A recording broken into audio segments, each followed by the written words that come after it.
शिवनेरी. हम्म. आपल्या सगळ्यांना माहिती आहेच की हा किल्ला म्हणजे छत्रपती शिवाजी महाराजांचं जन्मस्थान. किल्ल्यावरच्या शिवाई देवीच्या नावावरून महाराजांचं नाव शिवाजी ठेवलं गेलं. हो, तशी आख्यायिका आहे. आणि असंही म्हणतात की जिजाबाईंनी याच किल्ल्यावर, याच वातावरणात बाल शिवाजींना रामायण महाभारतातल्या गोष्टी सांगितल्या. बरोबर.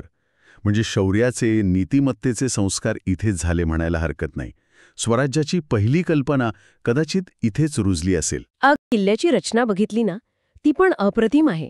हो. कशी? हा किल्ला एका त्रिकोणी आकाराच्या डोंगरावर आहे. नैसर्गिकरित्याच त्याला संरक्षण मिळालंय.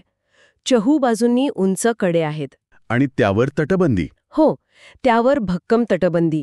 त्यामुळे शत्रूला वर चढून येणं म्हणजे खूपच कठीण काम होतं ते. आणि ते 7 दरवाजे, त्याबद्दल काय सांगाल? म्हणजे एकामागे एक 7 दरवाजे.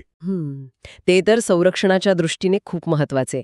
म्हणजे बघा, शत्रू एका दरवाजातून आत आला तरी त्याला लगेच दुसरा दरवाजा लागायचा, मग तिसरा, असं करत करत 7 दरवाजे पार करणं म्हणजे प्रचंड प्रतिकार सहन करावा लागायचा. याला डिफेन्स इन डेप्थ म्हणतात ना. यातला जो मुख्य महादरवाजा आहे तो आजही आपण पाहू शकतो. अगदी व्यवस्थित आहे. म्हणजे आत शिरणं जवळपास अशक्यच. सगळ्यात महत्वाचं म्हणजे महाराजांचं जन्मस्थान. ती इमारत आता स्मारक म्हणून जतन केली आहे. ती जागा बघताना अंगावर काटा येतो. मग शिवाई देवीचं मंदिर आहेच, ते 7 दरवाजे आहेत, पाण्याची टाकी, अंबरखाना, हे सगळं पाहता येतं. आणि उनेरी हा फक्त एक किल्ला नाहीये, तर तो एका मोठ्या पर्वाचा साक्षीदार आहे. स्वराज्याच्या कल्पनेचं उगमस्थान आहे. बरोबर. महाराष्ट्रासाठी तर ते एक स्फूर्तीस्थान आहे.